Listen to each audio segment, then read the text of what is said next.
Soy el maestro Rubén Lima Barranco del Instituto Tecnológico de Apizaco. Hoy vamos a ver el tema 3.15, representación vectorial de pares. Hemos visto que dos pares son equivalentes si y solo si producen el mismo efecto mecánico en el sólido rígido. Que esos pares equivalentes pueden estar en diferentes planos siempre y cuando los planos sean paralelos. Entonces el vector se considera un vector libre, el vector momento que mide la tendencia a girar sobre ese eje del sólido rígido, se transforma en un vector libre. Entonces vimos que la tendencia a girar de dos fuerzas llamadas par menos F y F, separadas una distancia R, que si la distancia R es perpendicular a la línea de acción de las dos fuerzas le llamamos D, o que la podemos calcular en función del ángulo y sería esta D es igual a R por el seno del ángulo, y podemos encontrar la tendencia a girar.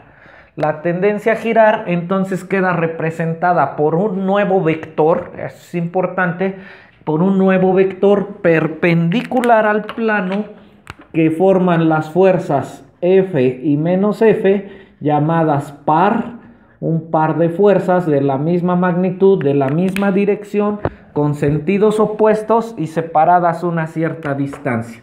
Este es menos F, este es F, y entonces el nuevo vector es un vector perpendicular al plano formado por F y menos F, al plano formado por el par, y mide la tendencia a girar. Entonces del nuevo vector llamado momento ya tenemos su dirección, es un nuevo vector, ya tenemos su dirección. ¿Qué dirección tiene? Perpendicular al plano de F y menos F.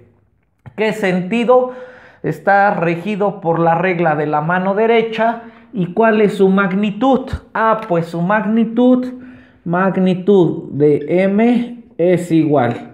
Magnitud de M, ahí le puse MO, nada más es M.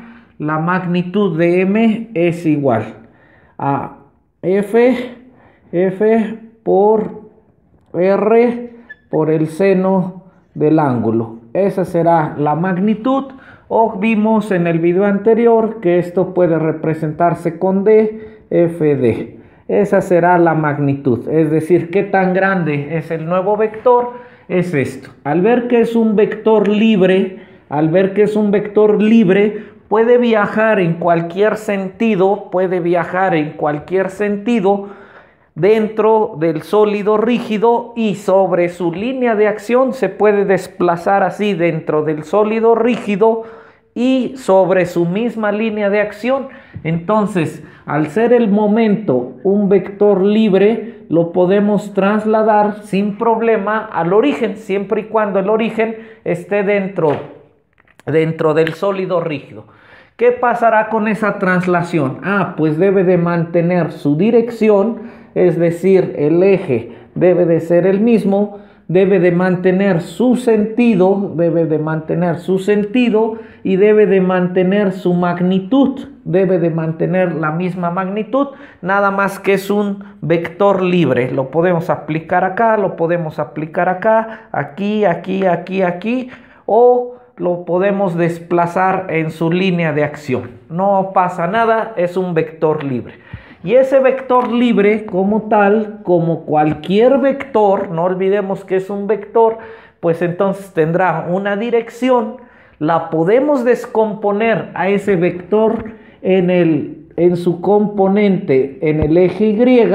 Como vector lo podemos descomponer en su eje X, y como vector lo podemos descomponer en su componente en el eje Z. En el eje X entonces va a medir la tendencia a girar en el eje X, que es la tendencia a que gire el plano YZ. Va a medir mide la tendencia a girar en el eje Y, es decir, cómo va a girar el plano XZ. Y mide la tendencia a girar a girar en el eje Z, es decir, va a medir la tendencia a girar del plano XY.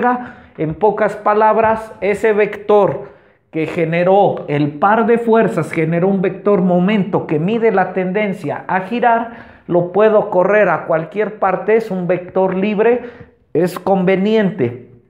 Es muy conveniente desplazarlo al origen. Una vez desplazado en el origen, como cualquier vector, puedo hallar su componente en el eje X, su componente en el eje Y y su componente en el eje Z.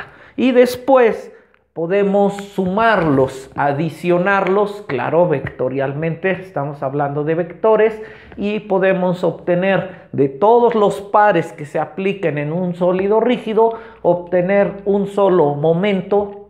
Va a ser eso, obtener un solo momento, es la tendencia a girar sobre ese eje, y los podemos sumar como componentes, dado que es simplemente un vector. Espero haya quedado entendido. Seguiremos trabajando con fuerza.